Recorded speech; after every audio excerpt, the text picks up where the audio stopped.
بسم اللہ الرحمن الرحیم۔ ناظرین، آج ویڈیو کے ساتھ حاضر ہوں اور آپ کو ایسا وظیفہ بتانے جا رہا ہوں کہ قربانی کے بعد جو انسان غلیظ کاموں کی طرف چلے جاتے ہیں، جو بے نمازی ہو جاتے ہیں، اللہ تبارک و تعالیٰ کے ساتھ رشتے کو کیسے جوڑنا ہے، اور اس میں سب سے بڑا جو آپ کو وظیفہ بتانے جا رہا ہوں وہ پسند کی شادی کا وظیفہ ہے۔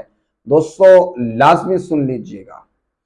ہمارے پاس 3 وظیفے ہیں جس کو ہم نے ہر نماز کے بعد 10 مرتبہ پڑھنا ہے۔ بسم اللہ توکلت علی اللہ، اور دوسرا ہے لا حول ولا قوت الا باللہ العلی العظیم، تیسرا ہے لا الہ الا انت سبحانک انی کنت من الظالمین۔